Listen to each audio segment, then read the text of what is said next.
Good morning, Rabbi Isai. Wow, beautiful. Shkoyach.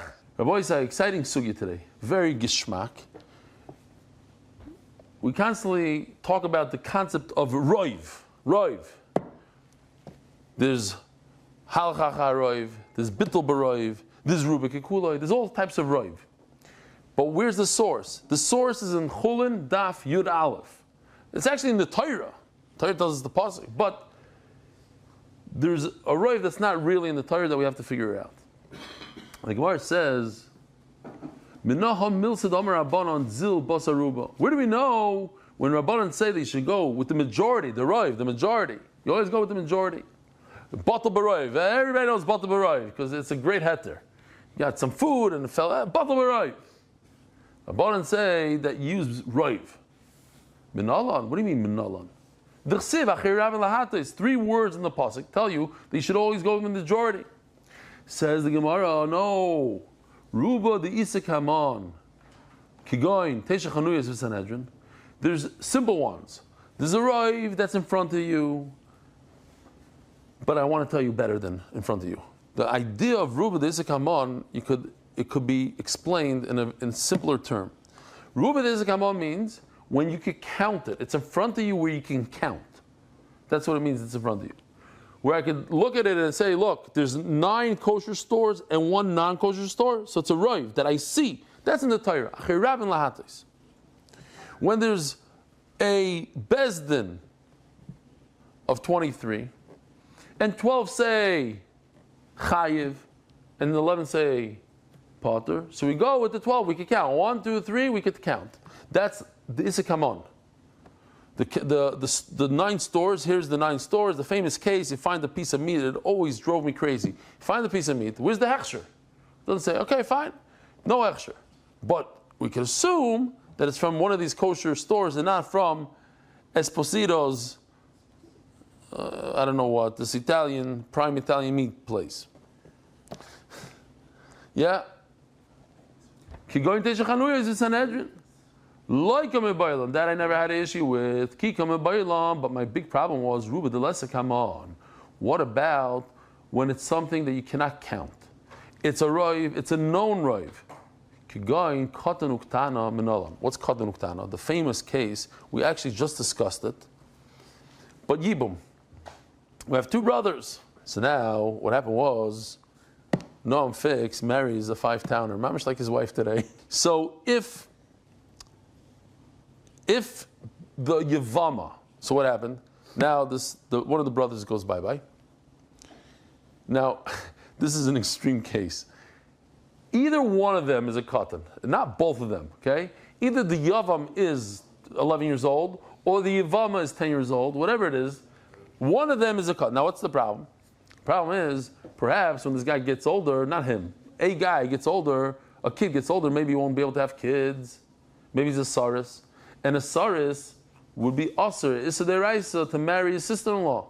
You're never allowed to marry your sister-in-law. The only time there's one exception to the rule for yibum. But that's only if you could be making shem lachiv. If you could have children. If you can't have children, then it's not negeh. So maybe I should be choishish. Just what? I'm not choishish. Why am I not? According to Rameir, I am. According to Chacham, not. Why not? Because I go with the roiv. Says Gemara. How do I know that idea? Omer Belazar, Simin, Zman Shevach, Mechanish. So these are Rosh Tevis for 10 Amoraim. Each one is going to give us another idea. All of them are basically pushed off. And at the end Rashi says, we have to come on to Allah Moshe Messinai.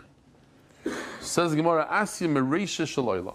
Every morning in the Beis HaMikdash we bring a Oila, a Tamid, the head of the Oila. So as we know,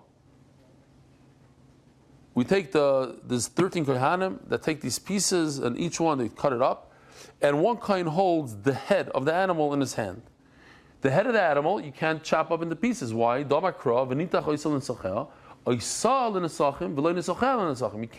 chop up a head. You have to hold it. You have to have it whole. The problem is perhaps there's a lining, a membrane around the brain. It's called a krum, like a plastic bag. And if it has a hole in it, that's a treifa. It's one of the 18 treifas. As we're going to see throughout the Masechta, there's 18 treifas. One of them is krum shamayach. Maybe this animal has a hole in its membrane. It sounds like something somebody would say, you have a hole in the membrane. I don't know.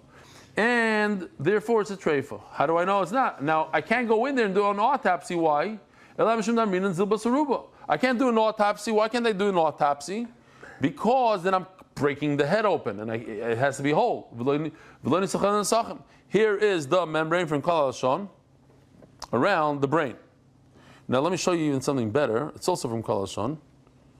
Now I just have to warn people, if you're not into this stuff, we'll see in a second. Warning. I had a much worse one, but they did it in a nice way. Mamish clean, the whole thing, great. Says Gemara, Mimai. Dilma, who told you? Who told you that you can't check the brain? There's a way to check the brain without chopping up the head into pieces. Dilma the falile, ubadiklei. I thought maybe the word fali is like fillet, that you cut it open.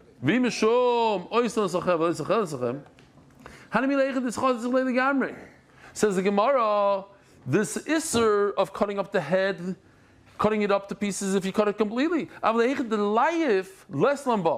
Check this out. Here's the palile.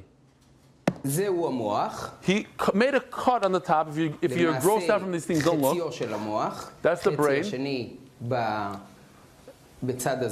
going to zoom in to show you the membrane around the brain.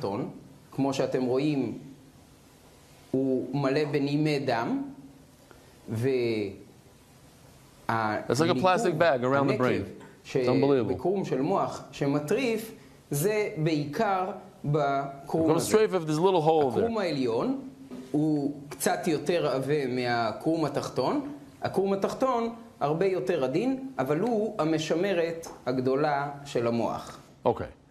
But what we saw here is that he cut where his hands are in. How are his hands inside this guy's head? Because he made a nice cut. But the bottom is all intact. The side is intact. You see where it's brown all the way to the right side of the screen? It's intact. Just what? He sliced it open. That's okay. That's not in the nesachim. It's still whole.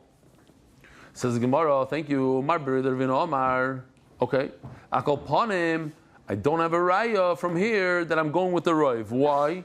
Because perhaps he does check. Maybe you're mechuyev to check every single morning, every single evening, every carbon oil that comes onto the mizbeach. Every carbon, I should check the membrane of the brain. The membrane of the brain. Another raya. I learned it from breaking the bones on Pesach. Why? It says on Pesach, should we show this? I don't know if it's like, yeah, as I'm talking. It says by the carbon Pesach, you're not permitted to break any bones. So it's the same right that we brought a second ago. Maybe the brain, the membrane around the brain has a hole in it, and therefore what? It is a treifa, and you can't check it out because you can't do the trick that we said before. What was the trick before? That you're going to slice the skull open and peek inside. You can't do that with the carbon Pesach. Why? Because you can't break any bones. But for that, I do have a so what's the Eitz Shaya? What's the Shaya? What can I do? From the bottom. So the way to do it is with burning it. If you make a burn through the skull, that's okay. You can burn your way through. Maybe put a coal on it, and you burn your way through, and it burns the skull, and then you can check it. Because it says, now it's also to cut bones, but what about sinews that are similar to bones? That's okay in a carbon Pesach. It's also okay to burn the bones of a carbon Pesach. Ein boy mishum shvira says that's not considered breaking bones. Memela, I don't have a raya. Maybe he did check. Maybe everybody's mechuyev to check the membrane of the brain through burning your way through there. No raya that we could rely on. Rav Nachman Yisrael Asim Aliyah. I'm going to bring a raya from the tail. Domer Rachmana Chelboy Ha'alya Tmima. The halacha is that every carbon that's eaten like a shlamim chatas and asham, you put the tail, the chelav, the fat of the alya. Let's show the alya again. Here we go. onto the Mizbeach. Now, by doing that, by putting the tail onto the Mizbeach, l'chayra, you are severing, perhaps you're severing the spinal cord. And by severing the spinal cord, you're making it a treifa. That's one of the 18 treifas, the spinal cord.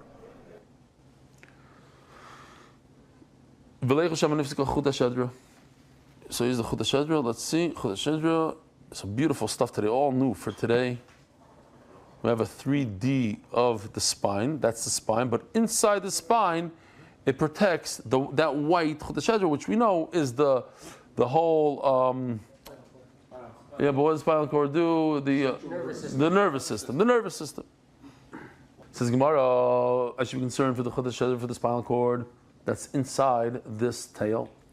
No, we're going to go with the Rav, and it's usually not an issue. Maybe you'll tell me, you know why it's not an issue? Because I'm cutting the tail lower down on the spine, and over there, I'm not so concerned about the spinal cord. If I do detach the spinal cord, that's not a treifa. That's a whole sugya. The spinal cord has like we will see pictures later on, of where the spinal cord, the nervous system splits. It has like different, what's the word here? Here like this. Like you see that split over there, so there's more of that. At a certain point, you could cut the spinal cord and nothing will happen to the animal. We see it with animals, certain animals, you cut their tail, like Doberman pinchers, although you cut the tail and nothing happened. So this is going to blow you away. This is mamish, unbelievable. Where do you cut this aliyah from? All the way from the kidneys. Check it out here, the kidneys, beautiful. Look at this. Look at that. From right over there. So you have to take the tail from up there. If you're going to cut it from where those kidneys are, of course if you sever the spinal cord, you cause serious damage. That's a real treifa. If you have to take that part from the klois and put it on the mizbeach, how are you going to check whether or not the spinal cord is severed later on? Says Gemara, yeah. Ask the Gemara, why can't you check it? Maybe you open it up and check it. It has to be whole. The life lesson, but maybe you just slice it open and check to see, make sure that the whole cord is intact from that point on. So maybe I don't have a great raya. I learned from the Eglah Rufa. What's Eglah Rufa? If they find a body between two cities, and Yoshi made a brand new one just for today, so you don't know where the killer came from.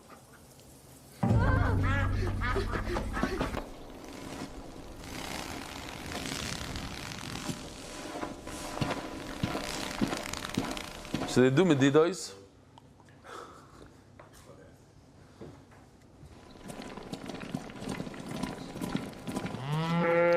And then they have to bring a calf, and they do a little chopping to the head, not a big deal. And it has to be nachalison in the river.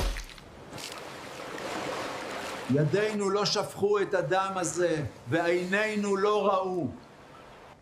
כפר לעמך ישראל. Rav Shishis b'rei the Rav Yidom asim Eglah Rufa. We learn from Eglah Rufa. The wall, Dom Rachmano Harufa Kishi Shnei Heavy. This calf has to be whole. V'leichosh as the Gemara of Dilma Treifa. When you chop its head off, maybe you chopped off a head of an animal that's a treifa. It must be that we go with most animals. Most animals are not treifas, and male is good. But what's the difference if it's treif or not? It's not a carbon. You just chop its head off. No. The fact is, it says in the pasuk by Eglah Rufa, "Kaper la'amcha Yisrael." No, it has to be no treif on it because it says the word kapara. Another raya, Rabbi Shilo Amar Asim Paraduma. We're learning from Paraduma. Domar Rachmana v'shochat v'soraf. What's the paraduma? The paraduma is the red heifer that it doesn't have any white hairs or anything like that. It's pure red. What do you do with it? You burn it, use the ashes to mix with water, which we sprinkle on somebody who became tummy from a dead person. Afsrifasa kishi shleimo. It has to be whole without a treifa. V'leiv zimul treifi. Elam shum namina zubas aruba. You go with the roiv. It's a treifa. No roiv. V'chidei man afkimina. It's not a carbon. It is a carbon. Why? Because we call it chatosi. It's like a carbon.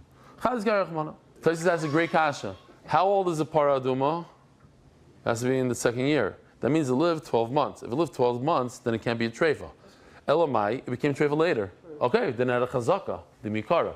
It went at least 12 months of its life without being a treifa. So you're concerned that maybe it developed a treifa. Too bad on you. I have a chazaka that's not a treifa because I can prove that it wasn't a treifa for the first 12 months of its life. So zok the Gemara.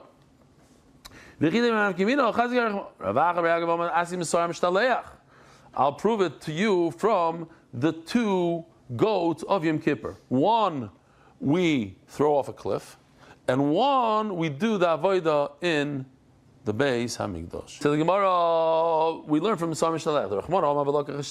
We should take two of them. They should both be equal. As the Gemara, perhaps one of them is a treifa, and therefore what? The one that fell off the cliff is a treifa.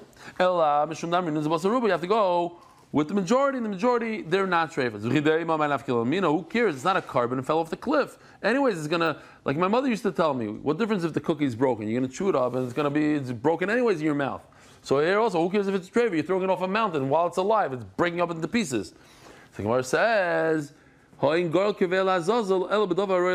no. It's a big nafkamina because the one that you throw off a mountain has to be ra'ui to be a carbon. And you'll tell me that what? That after it gets down to the bottom of the mountain of the cliff, you'll pick it up and check to see that it's not a treifa, but nana. We learned in the Mishnah. It only went halfway down the mountain. In a bunch of pieces. Therefore, you can't check it. Fine. This is Givaldik. If somebody hits his father and causes him to bleed, no, Baruch Hashem. The Torah says you kill this person. But listen to the question. This is going to blow your mind. How do you know he's your father? How do you know he's your father? Your mother can prove it. But how can you prove that it's your father? Maybe there's another father involved there. So you have to use the roiv. This is the husband that was there from the beginning. So most likely, yeah, you're right. It's very possible that somebody else. In certain communities in America, whatever. But in our community, it's not so shkia, so we don't know what's going on. But it's possible. So you have to go with the roiv. Mimai says the Gemara, I'll give you a case where it's 100% the father. Why? Because the mother and the father were locked up in a prison in one room, and the only ability, the only possibility is that he's the father. So even so, there's no such thing. There's a concept that there's no guarantee when it comes to arayis. Rav Kahana Omar Asim Horigis Nefesh. We learn it from a killer. The Omar Achmona Katle. You should kill a killer. Somebody killed another human being, you kill him. But maybe the person that died, the victim, maybe he was a treifa. And when a person kills a treifa, it's asur, of course, but you can't kill him. So why do you kill him? Because the roiv people are not treifas. He has an intact membrane. Maybe you should do an autopsy and check it out. You can't do that because it's not right it's a bezoyna mace. You're making, it's disgusting to do so to a dead person, cut him up. But listen, you want to kill somebody. So you can't kill him until you do an autopsy. Maybe in order to save his life, you should do an autopsy. And from here, they want to bring rayas. Could you do autopsies? This nivel, is it the raisa? Is it the rabbanon? Can you do it in certain situations, which is very important for koch nefesh, etc. V'neichosh, says Gemara, at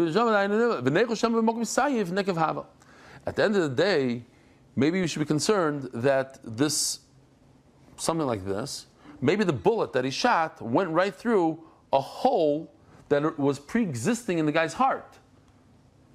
Or, here, this is in an animal. Here's a hole in the trachea.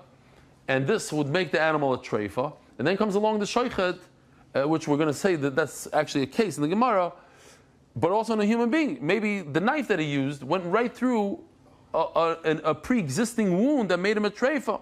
So Mela, I will never know if this guy was a treifa or not, and I have to be samech on a roiv. In fact, I says, but there's a way to kill somebody without causing a wound at all, where you don't have the chashash of maybe it went through a hole or not a hole, and that is if you submerge him in water. You kill him by drowning him. Over there's no wound. Okay, I am b'taisvus. Rabbi Sai, we're here in Madrid in the Bet Chabad.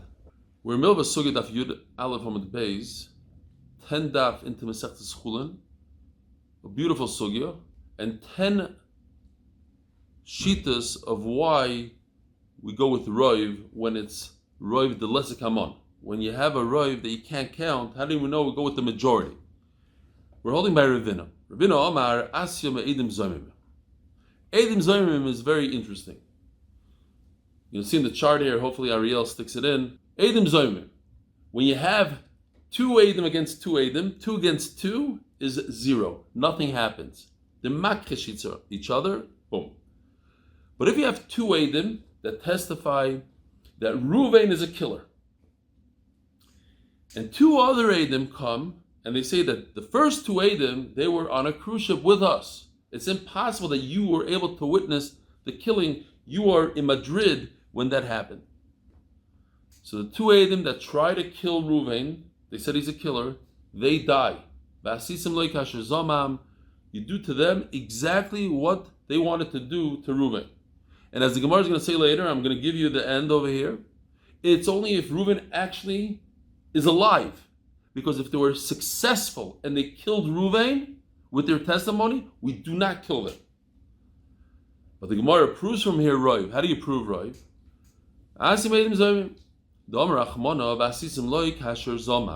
You do to the 2 Edim, the initial Edim, the original Edim that testified that Reuven is a killer, we do to them like they wanted to do to Reuven, and we kill them. The Gemara says,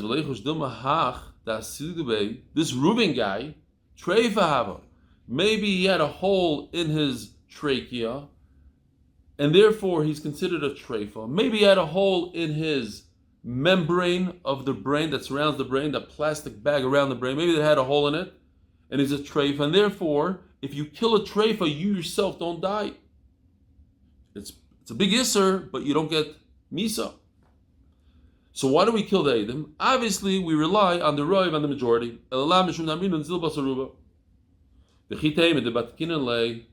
You know when you kill these 2 Edom? When you do an autopsy to Reuven, we open up his brain, and we see that there's no holes, and we open up his trachea, we see there's no holes.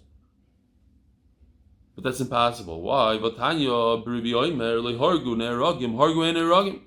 Reuven ends up dying, then we don't kill the 2 Edom. So you can't do an autopsy. The only time you kill the Edom is when he's alive. And when he's alive, you can't do an autopsy. Frek toisves. But then you could tell if he's a treifa or not. Wait for 12 months. If he continues to live, that means he's not a treifa, and he's not a treifa, then you kill the Edom. Rav Ashi Omar, another pshat. Rav Ashi Omar, Asim Shchita Atzma. From every shchita, from our sugya, from Chullin, you can learn the halacha of majority of roiv. Why? The Torah says just shecht and eat, and there's no issue. But wait a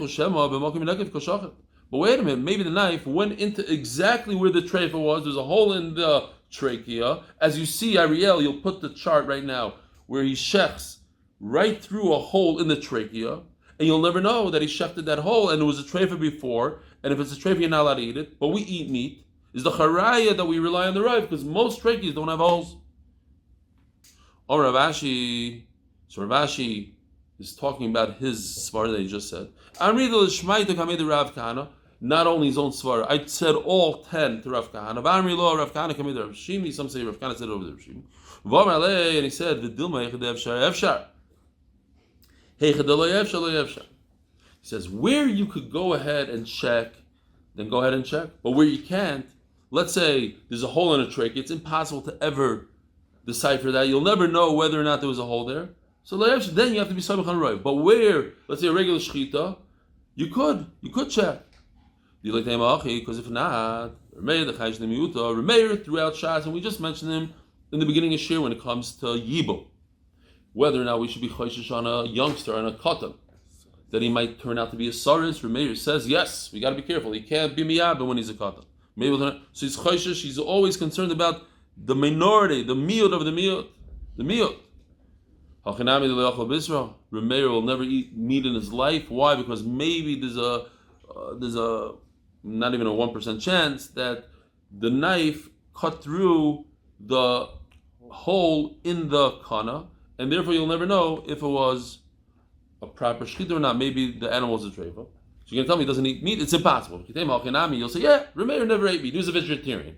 He couldn't have been a vegetarian. Why? No one could be a true vegetarian. Even vegetarians must eat the carbon pesach. A little bit of a kash on vegetarians. I'm sure they have some answers to this. And Rashi, if you look at the top Rashi over here, Rashi brings the pasuk, there's a pasuk, you should eat meat. So how's it possible? If the Torah tells you va'achlu habasar, then how could Remeir not eat meat? Says the Gemara, so you see from the fact is that Remeir eats meat. Why? Because when you could check it out, let's say by a yavam katan, the kid is 10 years old, so you wait. If you can do something about it, you do something about it. You wait 2 years. If he's 3 years old, you wait 10 years. But you could do. But when it comes to shechita, there's nothing you can do. There's no way to figure it out. Then you'll be soymach on the roiv. Where you cannot be soymach on the roiv, otherwise you'll never be able to eat meat. So you soymach. You have to be soymach on the roiv and say that l'chayra, this animal did not have a hole in its trachea, and therefore you can eat meat. And therefore, in all our cases here, when it's possible to figure things out, we figure it out. When it's impossible, then we rely on the right. Now, so Rashi says, at the end of the day, all the 10 rayas we had a pircha to. So then, why do we rely on a roiv b'zman hazeh when it comes to a roiv, the lesek hamon, a roiv that the numbers are not countable? Like by a SARS, we don't know how. You can't say, okay, this kid is not a SARS, let's count. Like a 23 of the Sanhedrin where you can count 12 and 11. When it comes to a SARS, you can't count. It's just majority of the world and that's the reason. So how come we rely on Rav? So Rashi says, Elavadai halach l'Moshe Sinai. One pshat in Rashi is that it's halach. Moshe Rabbeinu received this from HaKadosh Baruch Hu in Sinai, and that's it. We don't have a clear-cut raya from apostle. Even when you could figure it out, wait a few years, you don't have to, says Rashi, because Moshe Rabbeinu got it from Rebbeinu Shalom, Yisomach and Roy. Inam Yachar Rabban Lahatis, he brings another thing, Mashma ben Ruba, the Issakaman, ben Ruba, the Lesakaman, okay. And then Rashi says something super interesting. If we're Samech on Roy, that explains why, when we shech an animal, we don't have to check all 18 treifas. He says, "V'ham milsa samchinon," and this is what we rely on. The loy batkin kol shmona esrei treifas. We don't check all 18. Unekuvas hareya. However, we know that we do check the lungs. Why do we check lungs? Asks Rashi. It's one of the 18. Mishum the shchiach be'o riuso batkin, because it's very common to find a hole in it, and therefore we check it. And then says Rashi, a secret that you're not allowed to tell anyone about. Ve'echidis rami the ifrisho reya v'leiboda. If it occurred that the lung disappeared and you didn't check this particular lung, what do? Do you eat the animal or not? It's very common that there's holes in the lung. Says Rashi, misachla. You're allowed to eat this animal. Why? The samchinon aha. You can rely on what we just said. That Yisomach on Roy. That anything that's shechted has a chazaka of heter. And then Rashi says these unbelievable words. The ein mefarsim imadavar. Keep this anonymous, and like we do in the shir, when people ask to remain anonymous, we keep them anonymous. Rabbi Sai, have a wonderful day. Merit the schus of spreading Torah throughout the world. Sponsor a shir today MDYsponsor.com or sponsor at MDYDOP.com.